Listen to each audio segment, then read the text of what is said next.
I'm here in Zaatari camp. You can actually see an awful lot of the camp behind me. It just goes on and on. It's been an amazing 3 days. I've been plunged into absolute despair at the monstrous things that human beings can do to human beings. Like the story of the father who was kicked and beaten by a corrupt official for over an hour in front of his wife and children as they tried to leave Syria. Or the family who walked for 15 days to get to the Jordanian border, their shoes dissolving on their feet without them even noticing. Or little Rania, whose jaw was shattered in the same bombardment on her home that killed her father. And all the many other heartbreaking stories I heard, but they made it to Zaatari camp, managed by UNHCR. You've got 100,000 people here and you have 100,000 stories from hell. How do you cope? What I say is we're living every day your worst nightmares, any human being's worst nightmares. So we deal with what is the failure of humanity, in fact.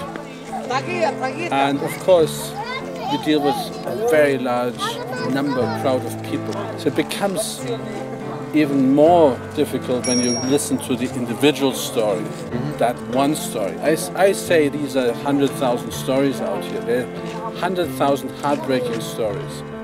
But through the heartbreak, I saw immense strength and resilience, a defiant dignity, the spirit of survival. Like Gaiman, a volunteer medic who selflessly treats the injuries of his fellow refugees. Families who'd created fountains out of shisha pipes, who'd started breeding birds and growing plants and creating artwork to remind them of home. And kids who'd stopped drawing graphic images of war and were finding their way back to being kids again.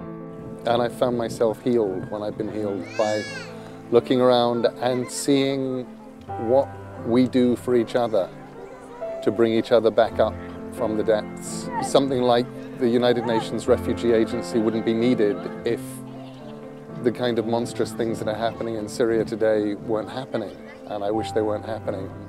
But I'm glad to be part of the family of humanity, because when we do what family does best, which is look after each other, we do it right.